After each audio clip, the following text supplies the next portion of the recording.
वर्तमान की कौन सी अज्ञात प्रेरणा हमारे अतीत की किसी भूली हुई कथा को संपूर्ण मार्मिकता के साथ दोहरा जाती है। यह जान लेना सहज होता तो मैं भी आज उस गांव के उस मलिन सहमे नन्हे से विद्यार्थी की सहसा याद आ जाने का कारण बता सकती, जो एक छोटी लहर के समान ही मेरे जीवन तट को अपनी सारी आर्द्रता से छूकर अनंतः जल राशि में विलीन हो गया है।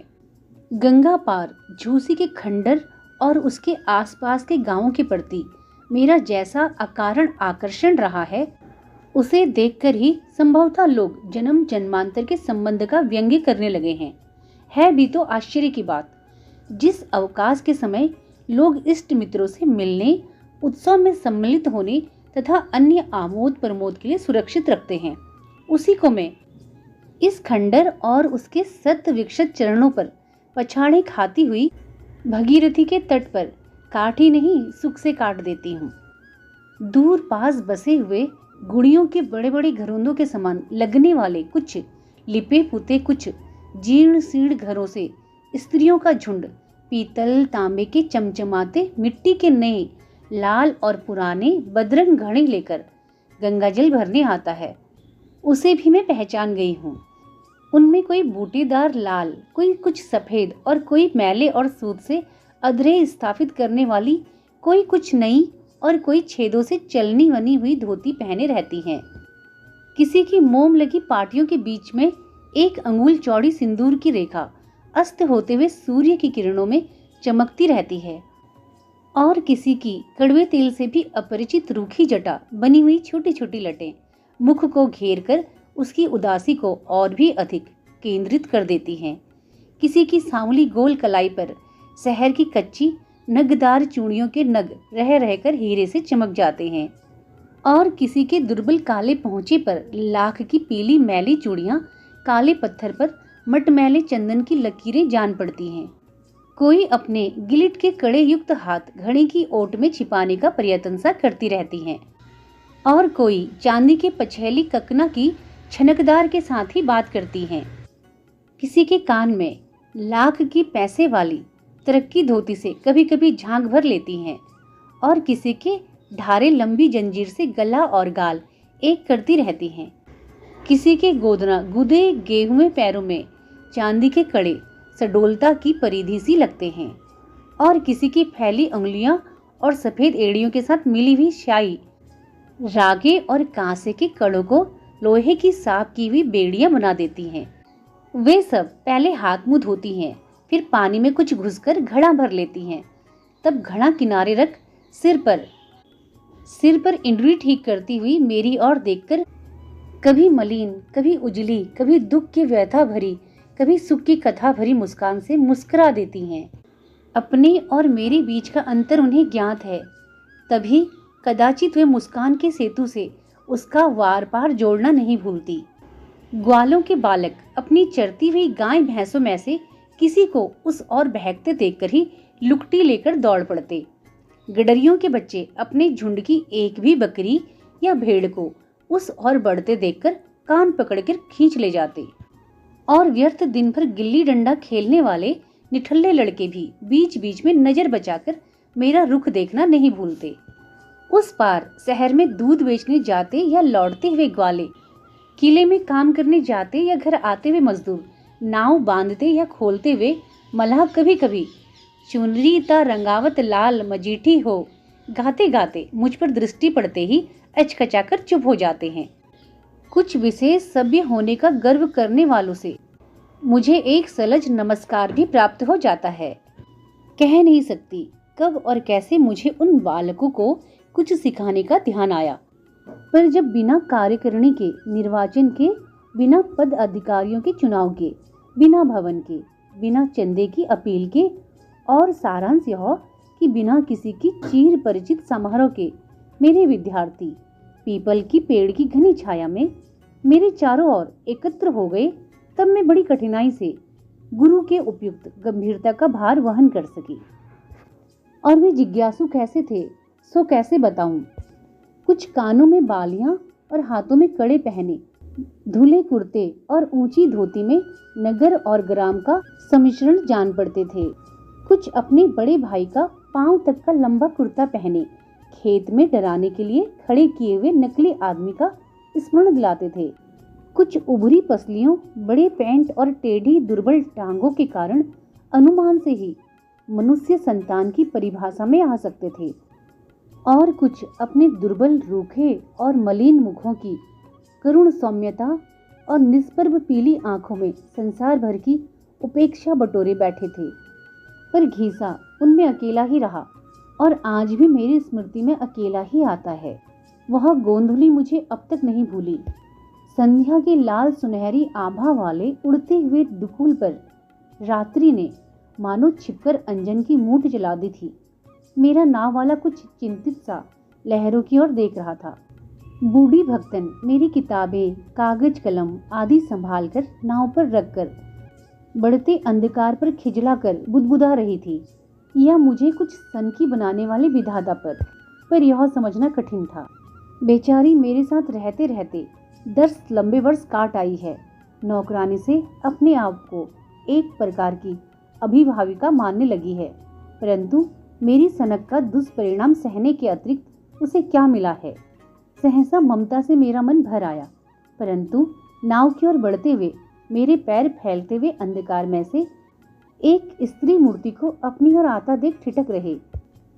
सांवले कुछ लंबे से मुखड़े में पतले स्याह होंठ कुछ अधिक संपष्ट हो रहे थे। आंखें छोटी पर व्यथा से आर्द्र थी। मलिन बिना किनारे की गाड़े की धोती ने उसके सलूका रहित अंगों को भली भांति ढक लिया था, परंतु तब भी शरीर की सडोलता का आभास मिल रहा था। कंधे पर हाथ रखकर वह जिस दुर्बल अर्धनंगन बालक को अपने पैरों से चिपकाए हुए थी, उसे मैंने संध्या के छुटपुटे में ठीक से नहीं देखा। स्त्री ने रुक रुक कर कुछ शब्दों और कुछ संकेत में जो कहा, उससे मैं केवल यह समझ सकी कि उसके पति नहीं है। दूसरों के घर लीपने पोतने का काम करने वह चली जाती है और उसका वह अकेला लड़का ऐसे ही घूमता रहता है।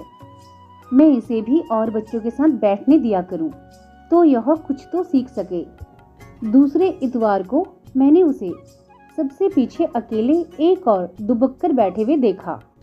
पक्का रंग पर गठन में विशेष संडोल, मलिन मुख जिसमें 2 पीली पर सचेत आंखें जड़ी सी जान पड़ती थी, कसकर बंद किए हुए पतले होठों की दृढ़ता और सिर पर खड़े छोटे छोटे रूखे बालों की उग्रता उसके मुख की संकोच भरी कोमलता से विद्रोह कर रही थी। उभरी हड्डियों वाली गर्दन को संभाले हुए झुके कंधों से रक्तहीन मटमैली हथेलियों और टेढ़े मेढ़े कटे हुए नाखून युक्त हाथों वाली पतली बाहें ऐसे झूलती थी जैसे ड्रामा में विष्णु बनने वाले की 2 नकली भुजाएं। निरंतर दौड़ते रहने के कारण उस लचीले शरीर में दुबले पैर ही विशेष पुष्ट जान पड़ते थे। बस ऐसा ही था वह, न नाम में कवित्व की गुंजाइश न शरीर में, पर उसकी सचेत आंखों में न जाने कौन सी जिज्ञासा भरी थी। वे निरंतर घड़ी की तरह खुली मेरे मुख पर टिकी रहती थी, मानो मेरी सारी विद्या बुद्धि को सीख लेना ही उनका ध्येय था।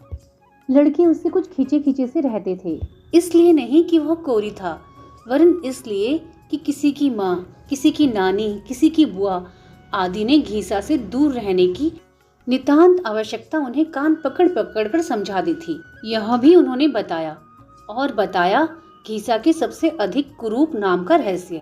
बाप तो जन्म से पहले ही ना रहा। घर में कोई देखने भालने वाला ना होने के कारण माँ उसे बंदरिया के बच्चे के समान चिपकाए फिरती थी। उसे एक और लिटाकर जब वह मजदूरी के काम में लग जाती थी, तब पेट के बल घसीट घसीट कर बालक संसार के प्रथम अनुभव के साथ इस नाम की योग्यता भी प्राप्त करता जाता था। फिर धीरे धीरे अन्य स्त्रियां भी मुझे आते जाते रोक कर अनेक प्रकार की भाव भंगिमा के साथ एक विचित्र सांकेतिक भाषा में घीसा की जन्मजात अयोग्यता का परिचय देने लगी। क्रमशः मैंने उसके नाम के अतिरिक्त और कुछ भी जाना। उसका बाप था तो कोरी, पर बड़ा ही अभिमानी और भला आदमी बनने का इच्छुक। डालिया आदि बुनने का काम छोड़कर वह थोड़ी बढ़ईगिरी सीख आया। और केवल इतना ही नहीं, एक दिन चुपचाप दूसरे गांव से युवती बधू लाकर उसने अपने गांव की सब सजातीय सुंदरी बालिकाओं को उपेक्षित और उनके योग्य माता पिता को निराश कर डाला। मनुष्य इतना अन्याय सह सकता है, परंतु ऐसे अवसर पर भगवान की अशून्यता प्रसिद्ध ही है। इसी से जब गांव के चौखट किवाड़ बनाकर और ठाकुरों के घरों में सफेदी कर कर उसने कुछ ठाट बाट से रहना आरंभ किया, तब अचानक हैजे के बहाने वहां बुला लिया गया, जहां ना जाने का बहाना, ना उसकी बुद्धि सोच सकी, ना अभिमान। पर स्त्री भी कम गर्वीली ना निकली। गांव के अनेक विधुर और अविवाहित कोरियों ने केवल उदारतावंशी उसकी नैया पार लगाने का उत्तरदायित्व लेना चाहा, परंतु उसने केवल कोरा उत्तर ही नहीं दिया, प्रयुक्त उसे नमक मिर्च लगाकर तीत भी कर दिया। कहा, हम सिंह के मेहरा डिग्री होयके का सियारन के ब्याह। फिर बिना स्वर ताल के आंसू गिराकर, बाल खोलकर, चूड़ियां फोड़कर और बिना किनारे की धोती पहनकर जब उसने बड़े घर की विधवा का स्वांग भरना आरंभ किया, तब तो सारा समाज शोभ के समुद्र में डूबने उतारने लगा। उस पर घीसा बाप के मरने के बाद हुआ तो वास्तव में 6 महीने बाद, परंतु उस समय के संबंध में क्या कहा जाए, जिसका कभी एक क्षण वर्ष सा बीतता है और कभी एक वर्ष क्षण हो जाता है। इसी से यदि 6 मास का समय रबर की तरह खींचकर 1 साल की अवधि तक पहुंच गया, तो उसमें गांव वालों का क्या दोष। यह कथा अनेक श्रेम को मैं विस्तार के साथ सुनाई तो गई थी मेरा मन फेरने के लिए, और फिरा भी, परंतु किसी सनातन नियम से कथावाचक की ओर ना फिरकर कथा के नायकों की ओर फिर गया, और इस प्रकार घीसा मेरे और अधिक निकट आ गया। वह अपना जीवन संबंधी अपवाद कदाचित पूरा नहीं समझ पाया था, परंतु अधूरे का भी प्रभाव उस पर कम ना था, क्योंकि वह सबको अपनी छाया से इस प्रकार बचाता था मानो उसे कोई छूत की बीमारी हो। पढ़ने, उसे सबसे पहले समझने, उसे व्यवहार के समय स्मरण रखने, पुस्तक का उत्तरदायित्व बड़ी गंभीरता से निभाने में उसके समान कोई चतुर ना था। इसी से कभी कभी मन चाहता था कि उसकी माँ से उसे मांग ले जाऊं और अपने पास रखकर उसके विकास की उचित व्यवस्था कर दूं, परंतु उस उपेक्षिता पर माननीय विधवा का यही एक सहारा था। वह अपने पति का स्थान छोड़ने पर प्रस्तुत ना होगी, यह भी मेरा मन जानता था, और उस बालक के बिना उसका जीवन कितना दुर्भर हो सकता है, यह भी मुझसे छिपा ना था। फिर 9 साल के कर्तव्यपरायण घीसा की गुरु भक्ति देखकर उसकी मातृ भक्ति के संबंध में कुछ संदेह करने का स्थान ही नहीं रह जाता था, और इस तरह घीसा ही उन्हीं कठोर परिस्थितियों में रहा जहां क्रूरतम नियति ने केवल अपने मनोविनोद के लिए ही उसे रख दिया था। शनिचर के दिन ही वह अपने छोटे दुर्बल हाथों से पीपल की छाया को गोबर मिट्टी से पीला चिकनापन दे आता था। फिर इतवार को माँ की मजदूरी पर जाते ही एक मैले फटे कपड़े में बंधी मोटी रोटी और कुछ नमक या थोड़ा चबेना और एक डली गुड़ बगल में दबाकर पीपल की छाया को एक बार फिर से झाड़ने बुहारने के पश्चात वह गंगा के तट पर आ बैठता और अपनी पीली सजेल आंखों पर क्षीण सावले हाथ की छाया कर दूर दूर तक दृष्टि को दौड़ाता रहता। जैसे ही उसे मेरी नीली सफेद नाव की झलक दिखलाई पड़ती, वैसे ही वह अपनी पतली टांगों पर तीर के समान उड़ता और बिना नाम लिए हुए साथियों को सुनाने के लिए गुरु साहिब कहता हुआ फिर पेड़ के नीचे पहुंच जाता, जहां ना जाने कितनी बार दोहराए तिहराए हुए कार्यक्रम की एक अंतिम आवृत्ति आवश्यक हो उठती। पेड़ की नीची डाल पर रखी हुई मेरी शीतल पाटी उतारकर बार बार झाड़ पोंछ कर बिछाई जाती। कभी काम न आने वाली सूखी स्याही से काली कच्चे कांच की दवात, टूटे निब और उखड़े हुए रंग वाले भूरे हरे कलम के साथ पेड़ की कोटोर से निकालकर यथास्थान रख दी जाती। और तब इस विचित्र पाठशाला का विचित्र मंत्री और निराला विद्यार्थी कुछ आगे बढ़कर मेरे सपरिणाम स्वागत के लिए प्रस्तुत हो जाता। महीने में 4 दिन ही मैं वहां पहुंच सकती थी, और कभी कभी काम की अधिकता से 1 आध दिन छुट्टी का और भी निकल जाता था। पर थोड़े से समय, इतने गिने चुने दिनों में मुझे उस बालक के हृदय का ऐसा परिचय मिला, वह चित्र के एल्बम के समान निरंतर नवीन सा लगता है।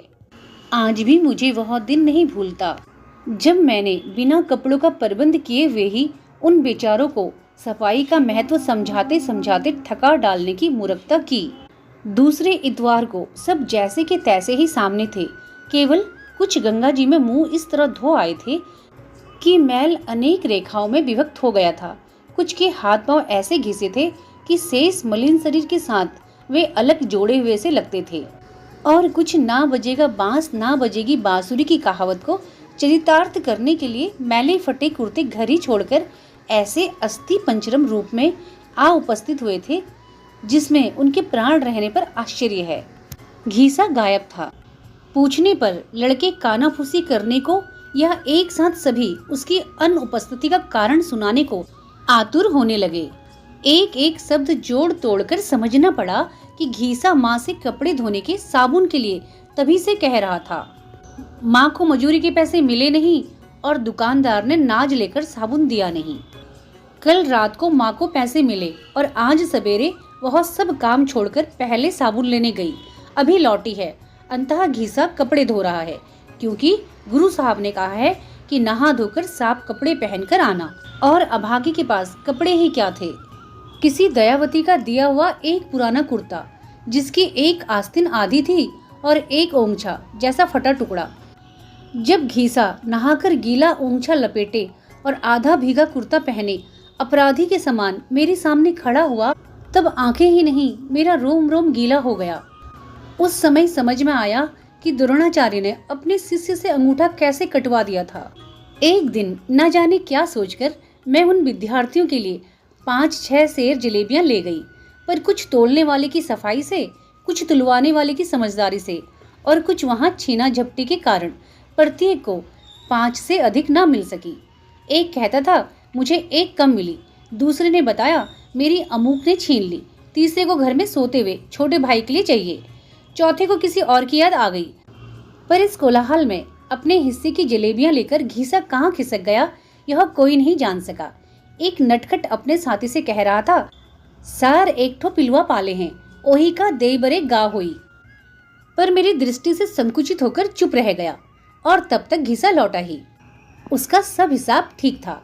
जलखई वाले छेने में 2 जलेबियां लपेटकर वह माई के लिए छप्पर में खोस आया है। एक उसने अपने पाले हुए बिना माँ के कुत्ते के पिल्ले को खिला दी और 2 स्वयं खा ली। और चाहिए पूछने पर उसकी संकोच भरी आंखें झुक गई, होंठ कुछ हिले। पता चला कि पिल्ले को उससे कम मिली हैं। दे तो गुरु साहब पिल्ले को ही एक और दे दें। और होली के पहले की एक घटना तो मेरी स्मृति में ऐसे गहरे रंगों से अंकित है जिसका धुल सकना सहज नहीं। उन दिनों हिंदू मुस्लिम वे मनसे धीरे धीरे बढ़ रहा था और किसी दिन उसके चरम सीमा तक पहुंच जाने की पूर्ण संभावना थी। घीसा 2 सप्ताह से ज्वर में पड़ा था। दवा में भिजवा देती थी, परंतु देखभाल का कोई ठीक प्रबंध ना हो पाता था। 2-4 दिन उसकी माँ स्वयं बैठी रही, फिर एक अंधी बुढ़िया को बिठाकर काम पर जाने लगी। इतवार की सांझ को मैं बच्चों को विदा दे घीसा को देखने चली, परंतु पीपल की 50 पग दूर पहुँचते पहुँचते उसी को डगमगाते पैरों से गिरते पड़ते अपनी ओर आते देखा। मेरा मन उद्विग्न हो उठा। वह तो इधर 15 दिन से उठा ही नहीं था। अतः मुझे उसके सन्निपात्रग्रस्त होने का संदेह हुआ। उसके सूखे शरीर में तरल विद्युत सी दौड़ रही थी। आंखें और भी सतेज और मुख ऐसा था जैसे हल्की आंच में धीरे धीरे लाल होने वाला लोहे का टुकड़ा। पर उसके वादग्रस्त होने से भी अधिक चिंताजनक उसकी समझदारी की कहानी निकली। वह प्यास से जाग गया था, पानी पास मिला नहीं और मनिया की अंधी आजी से मांगना ठीक ना समझकर वह चुपचाप कष्ट सहने लगा। इतने में मल्लू के कक्का ने पार से लौटकर दरवाजे से अंधी को बताया कि शहर में दंगा हो रहा है और तब उसे गुरु साहब का ध्यान आया। मुल्लू के कक्का के हटते ही वह ऐसे हौले हौले उठा कि बुढ़िया को पता ही ना चला और कभी दीवार कभी पेड़ का सहारा लेता लेता इस ओर भागा। अब वह गुरु साहब के गोड़ धरकर वहीं पड़ा रहेगा, पर पार किसी तरह भी ना जाने देगा। तब मेरी समस्या और भी जटिल हो गई। पार तो मुझे पहुंचना ही था, पर साथ ही बीमार घीसा को ऐसे समझाकर जिससे उसकी स्थिति और गंभीर ना हो जाए। पर सदा के संकोची नरम और आज्ञाकारी घीसा का इस दृढ़ और हट्टी बालक में पता ही ना चलता था। उसने पर साल ऐसे ही अवसर पर हताहत 2 मल्लाह देखे थे और कदाचित इस समय उसका रोग से विकृत मस्तिष्क उन चित्रों में गहरा रंग भरकर मेरी उलझन को और उलझा रहा था। पर उसे समझाने का प्रयत्न करते करते अचानक ही मैंने एक ऐसा तार छू दिया जिसका स्वर मेरे लिए भी नया था।